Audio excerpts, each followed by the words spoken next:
Hello everyone, स्वागत है आप सभी का आपके अपने YouTube channel the exam tutor में। फ्रेंड्स, जैसा कि आप सभी जानते हैं कि जीके जीएस की इस सीरीज़ में हम कर रहे हैं आरआरबी एनटीपीसी के लिए बहुत ही इंपॉर्टेंट क्वेश्चन आंसर्स को। और इस सीरीज़ में ये हमारी 38th वीडियो है। इससे पहले 37 क्वेश्चन पेपर्स की वीडियोज़ मैं अपलोड कर चुकी हूँ, उनका लिंक आपको डिस्क्रिप्शन में मिल जाएगा। अगर आपने वो वीडियोज़ नहीं देखी हैं तो प्लेलिस्ट में जाकर देख सकते हैं। इन वीडियोज़ में आपको वही क्वेश्चंस मिलते हैं जो कि या तो प्रीवियस ईयर में एग्ज़ाम में पूछे जा चुके हैं या फिर जिनके पूछे जाने की पॉसिबिलिटीज़ काफ़ी ज़्यादा होती है। फ्रेंड्स देखिए, वैसे तो ये वीडियो जो है आरआरबी एनटीपीसी के एग्ज़ाम को ध्यान में रखते हुए बनाई गई है, लेकिन अगर आप किसी भी एग्ज़ाम की तैयारी करते हैं जिसमें जीएस पोर्शन एक इंपॉर्टेंट रोल प्ले करता है तो ये वीडियो आपके लिए काफ़ी हेल्पफुल रहने वाला है। तो वीडियो में एंड तक ज़रूर बने रहिएगा। तो चलिए बिना देरी करते हुए बढ़ते हैं अपने क्वेश्चन की ओर, जिसमें हमारा फर्स्ट क्वेश्चन है, Which article of the Indian Constitution deals with the provisions of protection of monuments and places and objects of national importance? भारतीय संविधान का कौन सा अनुच्छेद राष्ट्रीय महत्व के स्मारकों और स्थानों और वस्तुओं की सुरक्षा के प्रावधान से संबंधित है? तो भारतीय संविधान का कौन सा अनुच्छेद राष्ट्रीय महत्व के जो स्मारक, स्थान और वस्तु होती हैं उनके सुरक्षा के प्रावधान से संबंधित है? तो ये है आर्टिकल 49। आर्टिकल 49 जो है ये भाग 4 में दिया गया है। कौन से भाग 4 में जो है आर्टिकल 49 जो है भाग 4 में आता है और ये राष्ट्रीय महत्व के स्मारकों की सुरक्षा के प्रावधान से संबंधित है। ऑप्शन हो जाएगा 1। नेक्स्ट देख लेते हैं। नेक्स्ट क्वेश्चन है हमारा, which of the following places is known for copper mines in India? Bharat में निम्नलिखित में से कौन सा स्थान तांबे की खदानों के लिए जाना जाता है? तो देखिए फ्रेंड्स, तांबे की खदानों के लिए भारत में कई स्थान हैं जो कि जाने जाते हैं, प्रसिद्ध हैं। जैसे कि राजस्थान का खेतड़ी जो है ये तांबे की खदानों के लिए जाना जाता है। मध्य प्रदेश का मलांज खंड जो है ये भी तांबे की खदानों के लिए जाना जाता है। और झारखंड का सिंहभूम ये भी जो है तांबे की खदानों के लिए जाना जाता है। तो अब हम ऑप्शन में देख लेते हैं, ऑप्शन में क्या दिया गया है। तो ऑप्शन 1 दिया गया है खेतड़ी, यानी कि राजस्थान का जो खेतड़ी है ये तांबे की खदानों के लिए जाना जाता है। Option 1 will be the right answer.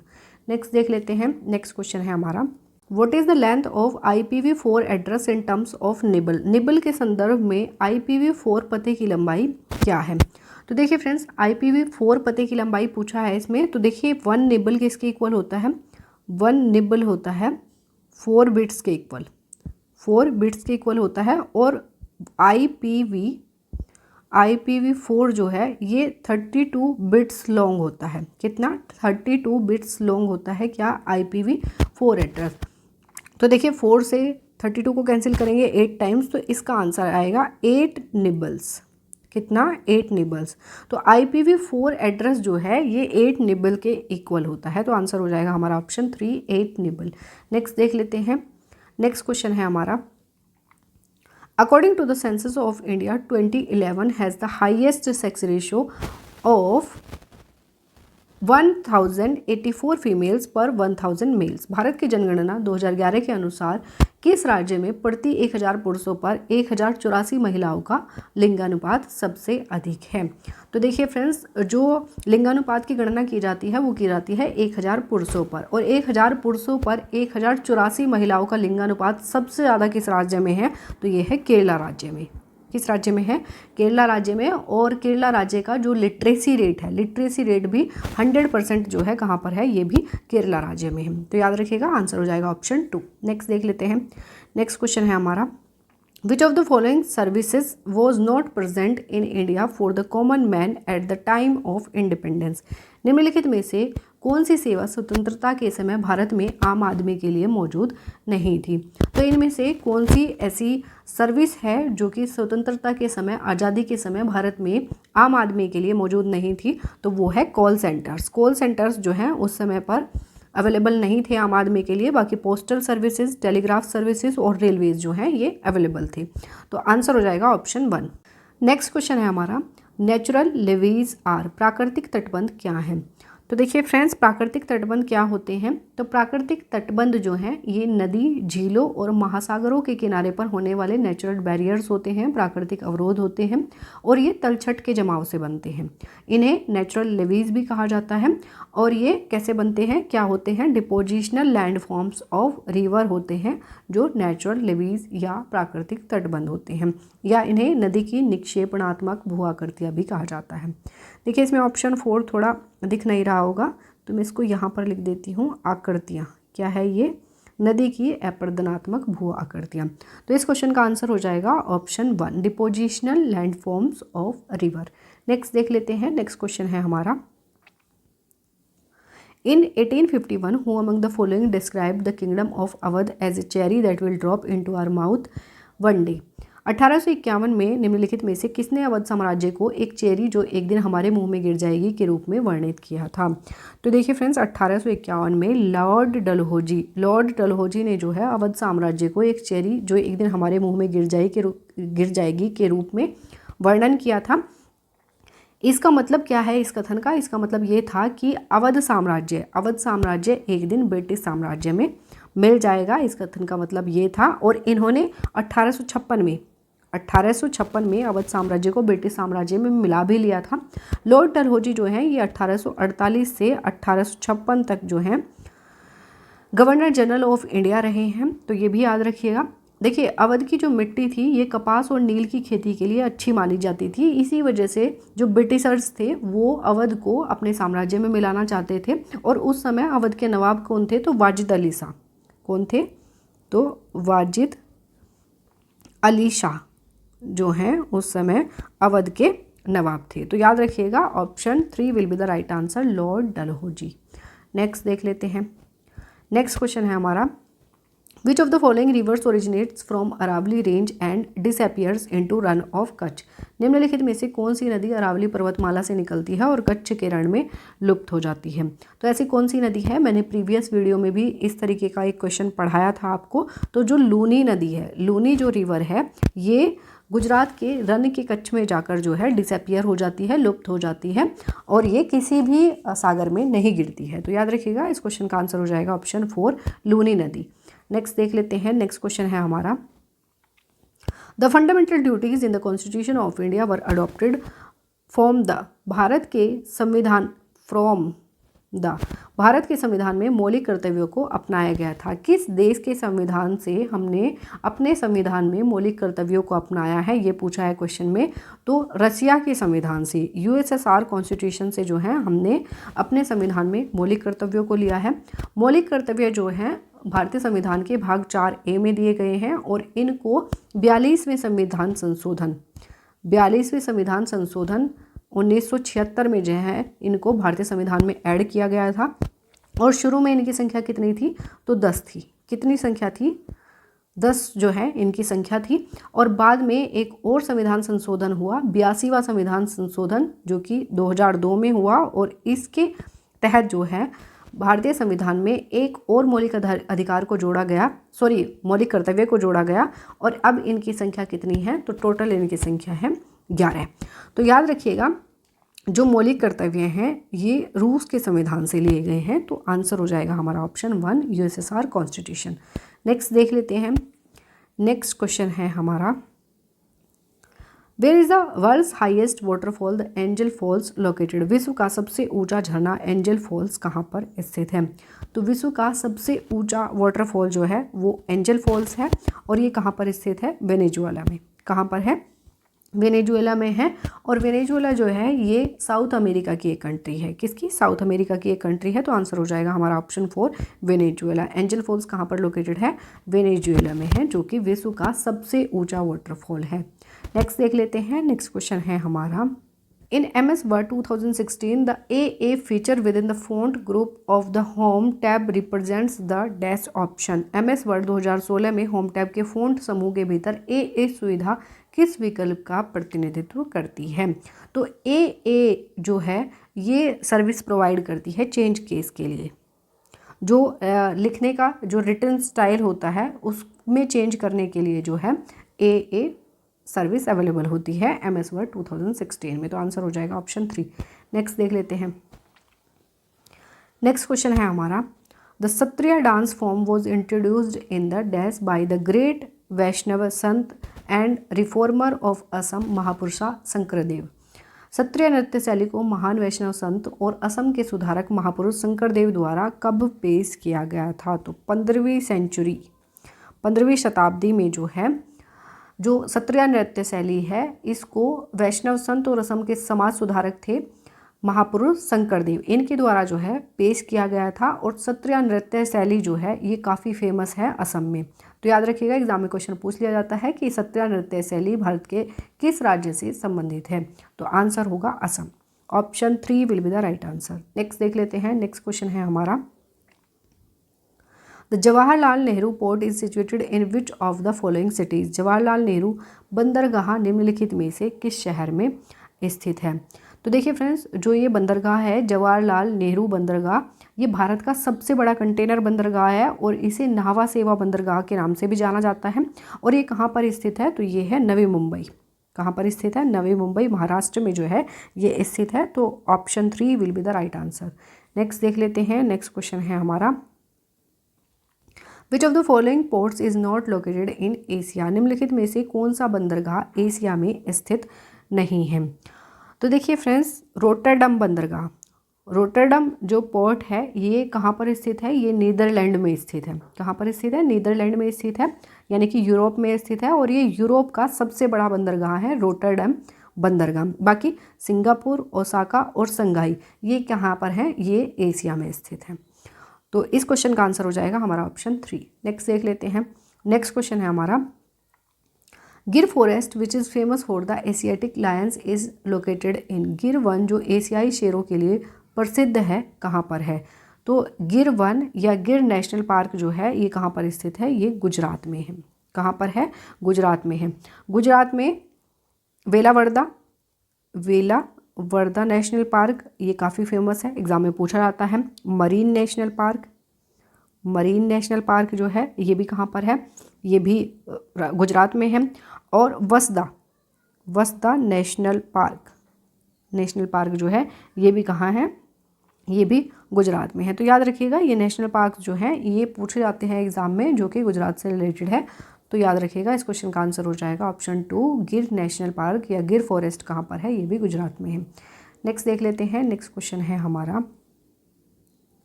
Which article of the Indian constitution is related with the high courts for states. भारतीय संविधान का कौन सा अनुच्छेद राज्यों के उच्च न्यायालयों से संबंधित है? तो भारतीय संविधान का कौन सा अनुच्छेद है जो राज्यों के उच्च न्यायालयों से संबंधित है? तो देखिए फ्रेंड्स, आर्टिकल 214, आर्टिकल 231 और आर्टिकल 235, 214 और 231 जो है ये जो आर्टिकल है ये राज्यों के उच्च न्यायालयों से संबंधित है। तो याद रखिएगा, इसमें ऑप्शन में दिया है 214, यानी कि 214 जो अनुच्छेद है ये राज्यों के उच्च न्यायालयों से संबंधित है। Option 2 will be the right answer. Next देख लेते हैं, नेक्स्ट क्वेश्चन है हमारा, इन नाट्य शास्त्र भरत मुनि has clubbed musical instrument into how many groups. Bharat मुनि ने नाट्य शास्त्र में वाद्य यंत्रों को कितने समूहों में बांटा है? तो देखिए फ्रेंड्स, भरत मुनि ने नाट्य शास्त्र में वाद्य यंत्र को जो है 4 समूहों में बांटा है। तो कौन कौन से हैं? एक है अवनद्ध वाद्य, घन वाद्य, सुशिर वाद्य और तात वाद्य। इन 4 समूहों में बांटा है जो नाट्य शास्त्र में जो वाद्य यंत्र होते हैं उनको किसने? भरत मुनि ने। तो याद रखिएगा, इस क्वेश्चन का आंसर हो जाएगा ऑप्शन 3, 4 समूहों में बांटा है वाद्य यंत्रों को। नेक्स्ट देख लेते हैं, नेक्स्ट क्वेश्चन है हमारा, in which of the 5-year plans was the main slogan towards faster and more inclusive growth used। किस पंचवर्षीय योजना में मुख्य नारा तेज और अधिक समावेशी विकास की ओर का प्रयोग किया गया था? तो कौन सी पंचवर्षीय योजना में जो है ये मेन स्लोगन था towards faster and more inclusive growth? तो ये था 11वीं पंचवर्षीय योजना में। 11वीं पंचवर्षीय योजना यानी कि 2007 से 2012, 12वीं जो पंचवर्षीय योजना थी इसका जो स्लोगन था ये था towards faster and more inclusive growth. उस समय प्राइम मिनिस्टर कौन थे? तो मनमोहन सिंह जी। कौन? मनमोहन सिंह जी जो है उस टाइम पर प्राइम मिनिस्टर थे। तो याद रखिएगा, इस क्वेश्चन का आंसर हो जाएगा ऑप्शन 2। नेक्स्ट देख लेते हैं। नेक्स्ट क्वेश्चन है हमारा, which of the following is not a valid option in the paragraph setting window in MS word 2016। MS word 2016 में पैराग्राफ सेटिंग विंडो में निम्नलिखित में से कौन सा एक वैध विकल्प नहीं है? तो देखिए फ्रेंड्स, पैराग्राफ सेटिंग विंडो में स्पेसिंग इस्तेमाल किया जाता है, इंडेंटेशन इस्तेमाल किया जाता है, पैजिनेशन इस्तेमाल किया जाता है, लेकिन इफ़ेक्ट्स इसमें इस्तेमाल नहीं किया जाता। तो इसका आंसर भी यही हो जाएगा ऑप्शन 3 इफ़ेक्ट्स। नेक्स्ट देख लेते हैं। नेक्स्ट है हमारा, one of the largest dams of the world Hirakud dam is build across the which river. दुनिया के सबसे बड़े बांधों में से एक हीराकुंड बांध किस नदी पर बनाया गया है? तो दुनिया के सबसे बड़े बांधों में से एक हीराकुंड बांध जो है ये महानदी पर बनाया गया है। कौन सी नदी पर? महानदी पर बनाया गया है हीराकुंड बांध। तो देखिए फ्रेंड्स, जितने भी भारत के डैम्स हैं, भारत के मोस्ट इम्पोर्टेंट डैम्स पे मैंने एक वीडियो बनाया हुआ है, आप सर्च करिएगा Indian dams by the exam tutor, तो आपको वीडियो मिल जाएगी, आप उसको देख सकते हैं। कौन कौन से बांध हैं इंपॉर्टेंट, कौन कौन सी नदी पर बनाए गए हैं, कहाँ कहाँ पर लोकेटेड हैं, वो सारी इन्फॉर्मेशन आपको डिटेल में उस वीडियो में मिल जाएगी। तो इस क्वेश्चन का आंसर हो जाएगा ऑप्शन 1 महानदी। नेक्स्ट देख लेते हैं। नेक्स्ट क्वेश्चन है हमारा, which of the following languages had a negative decadal 2001 to 11 growth rate its speakers according to census of India 2011। भारत की जनगणना 2011 के अनुसार निम्नलिखित में से किस भाषा की इसके बोलने वालों की विकास दर नकारात्मक दशकीय थी? 2001 से 2011 तक जो है इसकी दर कैसी थी? नकारात्मक थी। तो देखिए फ्रेंड्स, कौन सी भाषा थी? ये थी उर्दू भाषा। उर्दू भाषा की जो विकास दर थी 2001 से 2011 के बीच, तो वो थी नकारात्मक, यानी कि नेगेटिव दशकीय इसकी विकास दर थी। तो आंसर हो जाएगा ऑप्शन 3 उर्दू। नेक्स्ट देख लेते हैं। नेक्स्ट क्वेश्चन है हमारा, the liquid part of human blood called dash is made of water, salt and proteins. मानव रक्त का तरल भाग जिसे क्या कहा जाता है? पानी, लवण और प्रोटीन से बना होता है। तो देखिए फ्रेंड्स, ब्लड के 2 पार्ट्स होते हैं। एक तो होता है प्लाज्मा और ब्लड सेल्स। ब्लड सेल्स में RBC यानी कि रेड ब्लड सेल्स, WBC यानी कि वाइट ब्लड सेल्स और प्लेटलेट्स आती हैं। और इसमें प्लाज्मा जो होता है, प्लाज्मा ये पानी, सॉल्ट और प्रोटीन यानी कि वाटर, सॉल्ट और प्रोटीन से मिलकर बना होता है प्लाज्मा। तो ये जो है ये लिक्विड पार्ट होता है ह्यूमन ब्लड का। बाकी उसमें क्या होती हैं? सेल्स होती हैं। तो याद रखिएगा, इस क्वेश्चन का आंसर हो जाएगा ऑप्शन 3 प्लाज्मा। नेक्स्ट देख लेते हैं।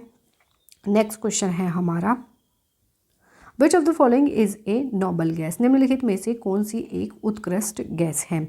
तो देखिए फ्रेंड्स, नोबल गैस कौन कौन सी होती हैं? तो नोबल गैस है helium, neon, argon, krypton, xenon और रेडॉन। ये क्या हैं? ये सारी नोबल गैसेस हैं जिन्हें उत्कृष्ट गैस कहा जाता है। तो इसमें पूछा है कि इनमें से नोबल गैस कौन सी है, तो ऑप्शन हो जाएगा हमारा हीलियम, ऑप्शन 2 हीलियम। नेक्स्ट देख लेते हैं। नेक्स्ट क्वेश्चन है हमारा, infant mortality is the death of an infant before his और हर बर्थडे। शिशु मृत्यु दर एक शिशु की उसके जन्मदिन से पहले मृत्यु है। तो आपको ये क्वेश्चन समझ में थोड़ा नहीं आ रहा होगा, तो मैं समझाती हूँ। तो देखिए फ्रेंड्स, इन्फेंट मोर्टेलिटी यानी कि शिशु मृत्यु दर क्या होती है? शिशु मृत्यु दर को एक शिशु की उसके पहले जन्मदिन से पहले मृत्यु के रूप में परिभाषित किया जाता है। इसी वजह से इसमें पूछा है क्वेश्चन में कि शिशु मृत्यु दर एक शिशु की उसके कौन से जन्मदिन से पहले की मृत्यु है।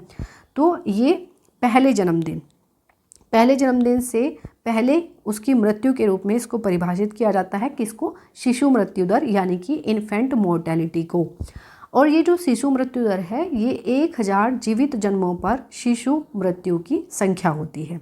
तो याद रखिएगा, इस क्वेश्चन का आंसर हो जाएगा ऑप्शन 4 फर्स्ट। नेक्स्ट देख लेते हैं।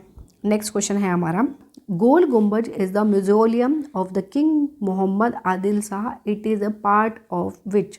गोल गुम्बज राजा मोहम्मद आदिल शाह का मकबरा है, यह डैश का एक हिस्सा है। किसका एक हिस्सा है ये पूछा है। तो देखिए फ्रेंड्स, गोल गुम्बज जो है ये कर्नाटक के बीजापुर शहर में स्थित है और ये आदिल शाही वंश के 7वें सुल्तान मोहम्मद आदिल शाह का मकबरा है ये। और ये जो इमारत है ये कब बनवाई गई थी, तो 1656 में। 1656 में जो है ये इमारत बनवाई गई थी और ये कहाँ पर किसका हिस्सा है, तो ये बीजापुर का हिस्सा है क्या, गोल गुम्बज, जो कि मोहम्मद आदिल शाह का एक मकबरा है। तो याद रखिएगा इस क्वेश्चन का आंसर हो जाएगा ऑप्शन 4 बीजापुर। सो फ्रेंड्स, ये हमारे 25 क्वेश्चंस यही कंप्लीट होते हैं। आई होप ये वीडियो आपको पसंद आई होगी और ये वीडियो आपको अच्छी लगती है, हेल्पफुल लगती है तो वीडियो को लाइक और चैनल को सब्सक्राइब जरूर कर दीजिएगा। मिलेंगे नेक्स्ट वीडियो में नए क्वेश्चंस के साथ, तब तक के लिए wish you all the best, take care and thank you.